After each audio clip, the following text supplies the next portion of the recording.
The first late-night host to take on Harvey Weinstein over his sexual harassment allegations is John Oliver.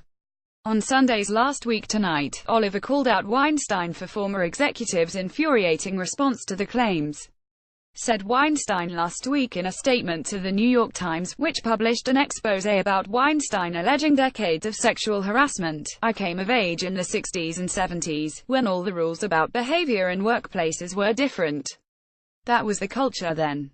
I have since learned it's not an excuse," replied Oliver on Sunday. "Yeah, you're right, your excuse isn't an excuse.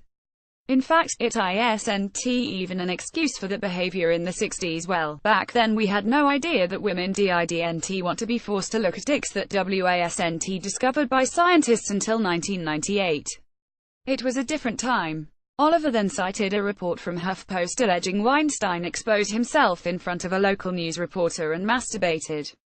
And new stories are now coming out, including an allegation from one local news reporter that Weinstein trapped her in the hallway of the restaurant, tried to kiss her, and when she refused, he proceeded to expose himself before ejaculating quickly into a potted plant, Oliver said of the claim.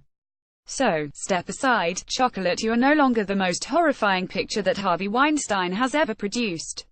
Oliver's jokes at the Hollywood mogul's expense are significant, as he's the first late-night host to comment on the sexual harassment allegations on air.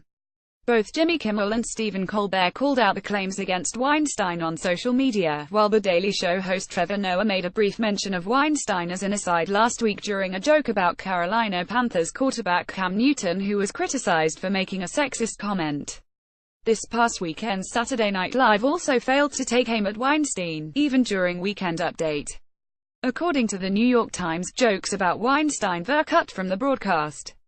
Since the Times published its story on Thursday, Weinstein has been fired from the Weinstein Company. Last week in a statement, Weinstein's lawyer Charles Harder said the producer is preparing a lawsuit against the Times for its report. The New York Times published today a story that is saturated with false and defamatory statements about Harvey Weinstein.